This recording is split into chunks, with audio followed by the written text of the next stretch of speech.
Sir Topham Hatt sat in his office listening to the noise outside. The passengers were angry.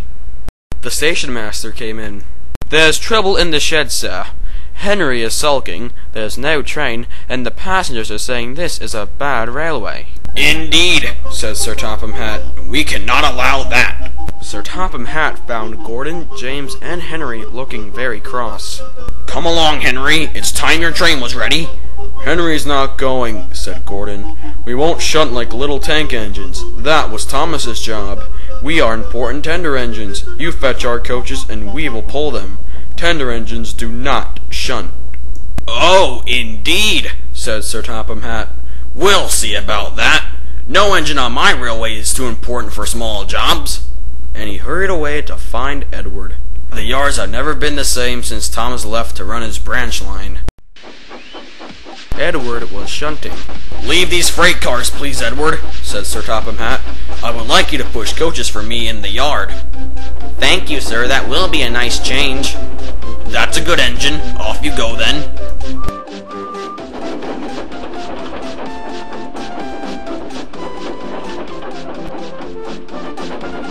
So Edward found coaches for the 3 engines, and that day the trains ran as usual.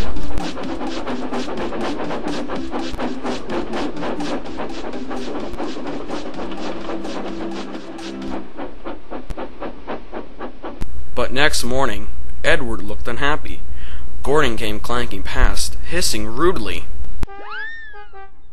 "Bless me," said Sir Topham Hatt. "What a noise!" "They all hiss me, sir," answered Edward. "They say tender engines don't shunt, and last night they said I have gray wheels. I haven't, have I, sir?" "No, Edward. You have nice blue ones, and I am proud of you. Tender engines do shunt. But all the same, we do need another tank engine here." He went to a workshop, and they showed him all sorts of engines.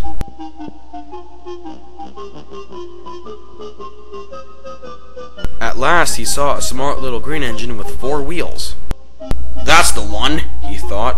"If I choose you, will you work hard?" "Oh, sir! Yes, sir!" "That's a good engine. I'll call you Percy." "Yes, sir! Thank you, sir!" And Sir Topham Hatt brought Percy back to the yard. "Edward," he called, "here's Percy. Will you show him everything?" Percy soon learned what he had to do, and they had a happy afternoon.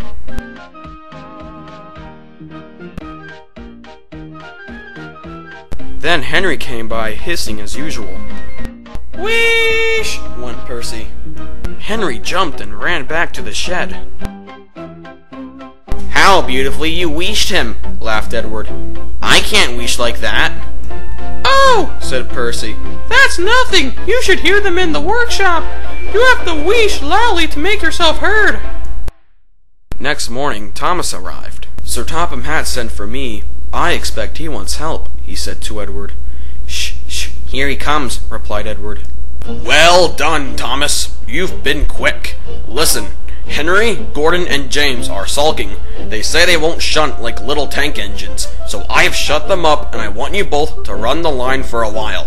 "Little tank engines indeed," laughed Thomas. "We'll show them."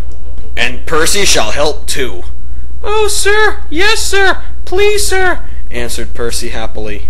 Edward and Thomas worked the main line. They both met each other as they passed along. Percy puffed along the branch line. Thomas was anxious about Annie and Clarabelle, but both driver and conductor promised to take care of them. There were fewer trains, but the passengers didn't mind. They knew the 3 other engines were having a lesson. Gordon, James, and Henry were cold, lonely, and miserable. They wished now they hadn't been so silly.